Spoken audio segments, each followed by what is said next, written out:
The other day it was all athletics and everything, and my son was running the 800 meters. And I always get so anxious before he starts, because I know when he's on that field, when he's running, I can't do anything to help him, right? Now, I'm a very hands-on parent. I'm involved in my children's lives. And that is why it makes me so anxious, because I can't do anything to help. And then God spoke to me. He said, you need to let go. He needs to run his own race. And we need to let our children run their own race. But we can guide them like a coach. He can teach them how to run. He can guide them. He can give them instructions. He can give them tips beforehand on how they need to eat, how they need to exercise and everything.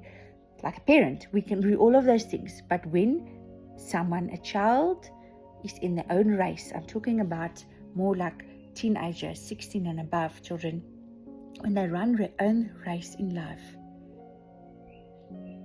we need to allow them to run their own race so that they can learn and so that they can see whatever guidance and effort and advice they took, that will play out in their race.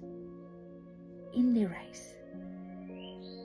But it still makes it so difficult.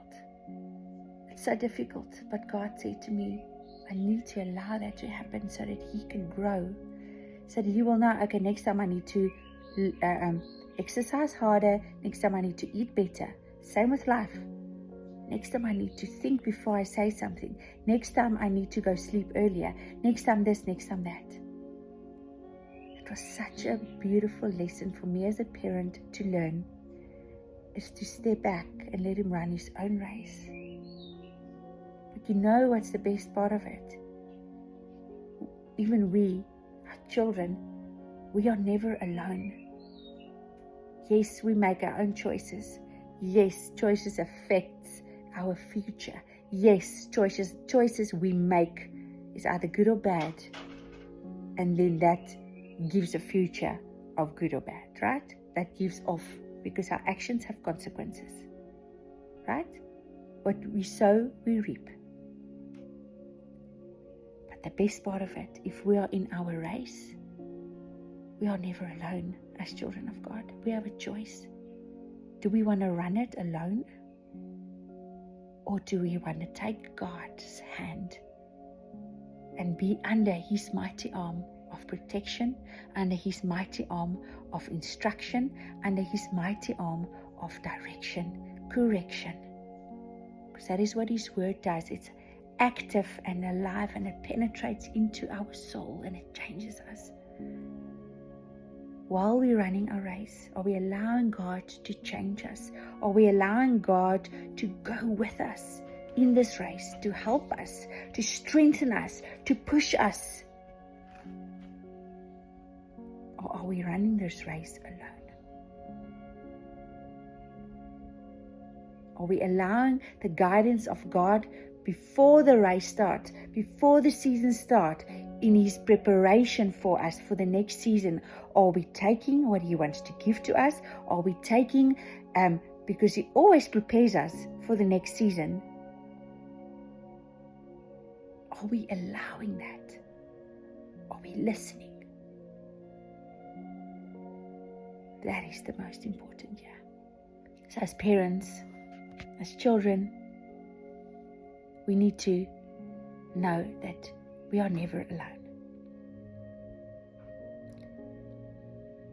He helps us before the race. He's with us in the race. And he celebrates the victories with us. Just as you as a parent, you need to be with your son or your daughter before the race.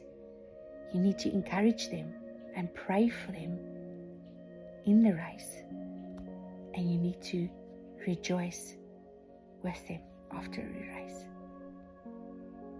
Or weep with them after the race. Because sometimes the finishing is not good. Sometimes the finishing is not like we expected. Then we need to be there at the end line, waiting with open arms to comfort, to lift up, to help when there wasn't victory. Because I'm going to make mistakes. Because we as parents, we need to step back, and it's difficult. It's the most difficult thing for me to do, is to step back. But we can learn from each other, and we can grow from that. I pray over you, parent, that you always be strengthened in the Lord, that you always have the right words to say, to speak over your children, that you always have the right words to say to your children, to encourage them, to lift them up, to help them, to love them.